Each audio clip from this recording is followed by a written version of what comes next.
This is the Hidden Killers Podcast with Tony Brueski. With former prosecutor and guest Laurie Gilbertson.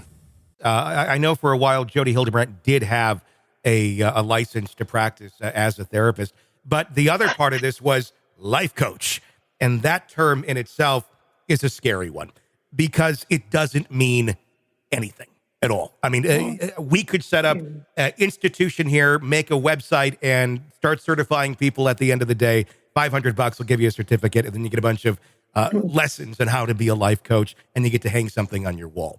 That's all it means. It doesn't mean anything, but so many people are doing this, and they're getting behind it, and so much of the public doesn't seem to understand the difference between an actual psychologist, therapist, counselor, and life coach.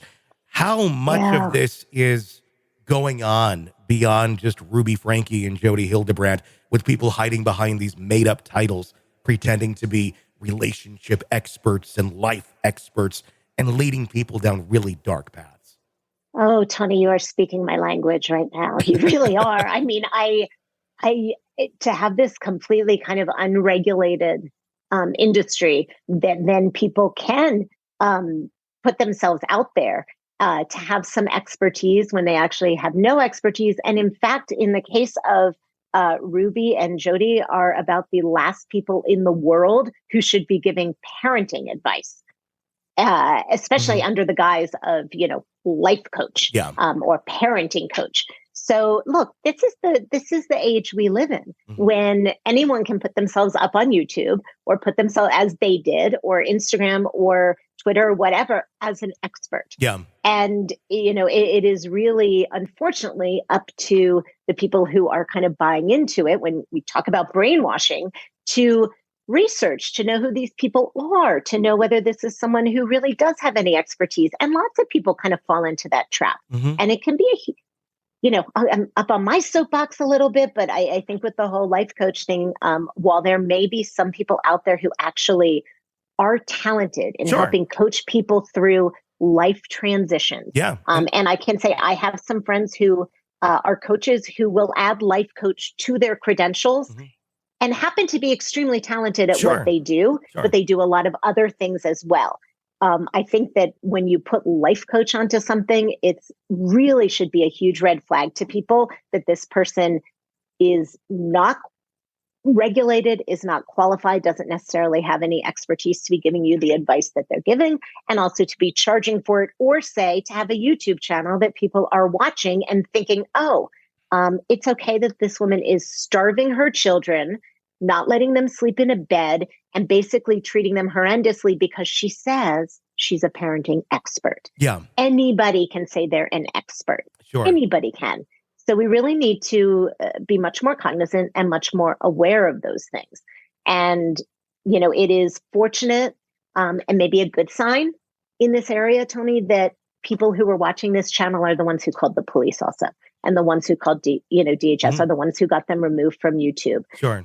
So I take a little tiny bit of comfort in it. But just like you, from reading all about this, it's incredibly disturbing on so many different levels. So that's one of the points that Kevin Franke is trying to make through his attorney of life coach. It's a big thing. We got to legislate this.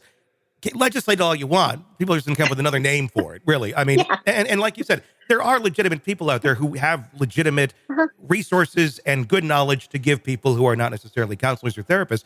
But it's not everybody. And the scary part is anybody can get into that. Would legislating help any of this? I don't think so. I really don't. I mean, they're just going to put another word on it. Coaches aren't necessarily regulated. There's all kinds of different coaches. You can be an executive coach.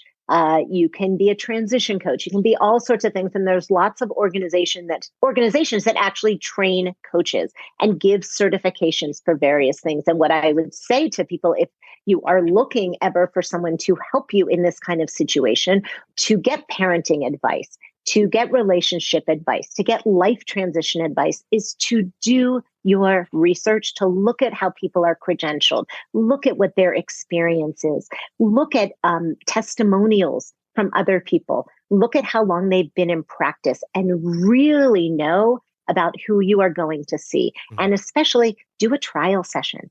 get a feel. And if your gut says this person is not what I'm looking for, they don't have what I need, doesn't matter.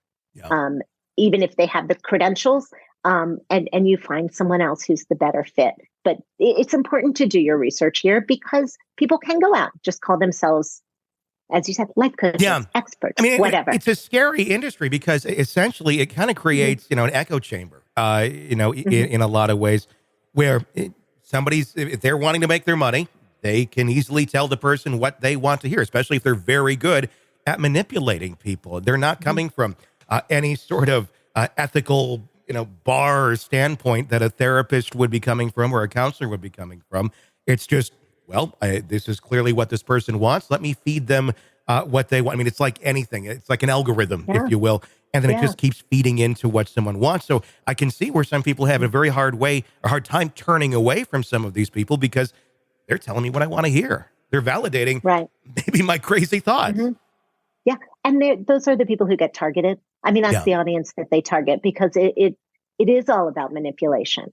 And if you ever look at, a lot of the things that we see these days about various cults and coercion, you think of like the Nixium cult, where, the cult leader was some of it was physical, but most of it was just this very emotional coercion that built up time after time after time. And he had no credentials. No. And he put himself out there, right, as this incredibly bright expert who was going to pull everyone in and teach them how to live life.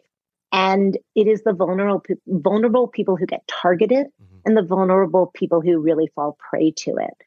So it is really quite dangerous. And now that we've said all this, and I'm going back to thinking about your first question about brainwashing. Maybe we need to think about Kevin a little bit more. Maybe there was some of that here. Maybe he's not lying after all. Maybe he's not. Sick of the ads? We are too. Start listening with no commercials now and get access to all of our episodes in advance of everyone else. Become a True Crime Today Premium Plus subscriber on Apple Podcasts. Search True Crime Today Premium Plus on Apple Podcasts or go to our podcast page and sign up now. True Crime Today Premium Plus. Sign up now.